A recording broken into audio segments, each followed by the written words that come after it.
nhân sông hồng nhiều cả ta như há đăng mê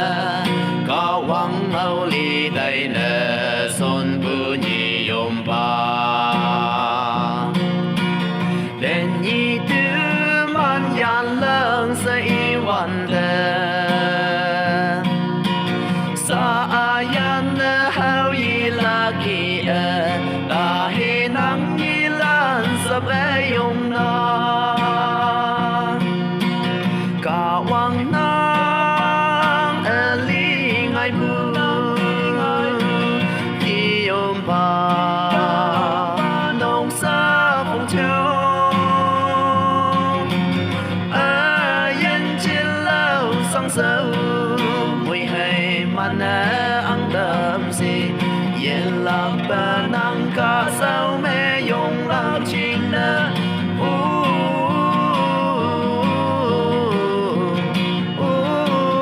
nhi yom ba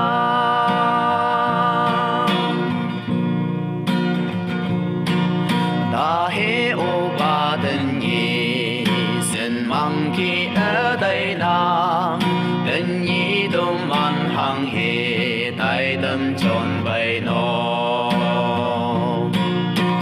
li bu nhi phải a ta hi an bu nhi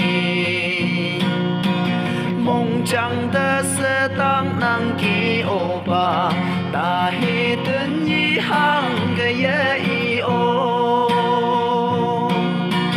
cả hoàng nang li ngai bu nhi yom ba nong sa phong chiu yên chiến lâu sang sâu mùi hay man ăn đậm gì yên lạc bên năng cả sao mê dùng lạc chính nè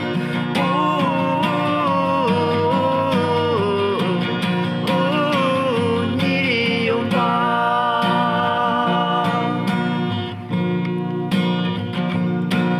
hà tao bu mây nồng năng sang sâu san năng hâm bu gặp lực y cầm năng nhi lan năng bên yung hem lòng na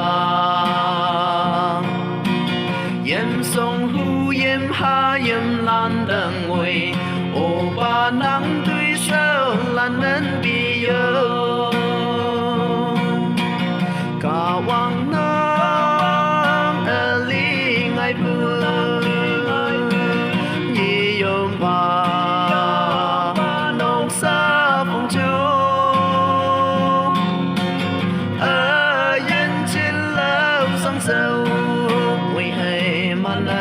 ăn đậm gì yên lạc bên năng cả sao mê dùng lạc chính nè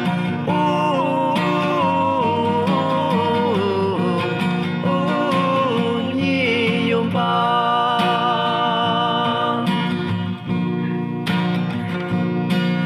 tên nhi ô ba năng ô tầm man âm miếng văn pha quang bèn bên mơ ngà mộng sâu san về hoàn thiện màu men ý con men lên ôm ô cờ la yên một lần tên huy ở miệng vần tầm man bu mây nô ở miệng vần pha u ta hi yên lệ quan tơ ô ba na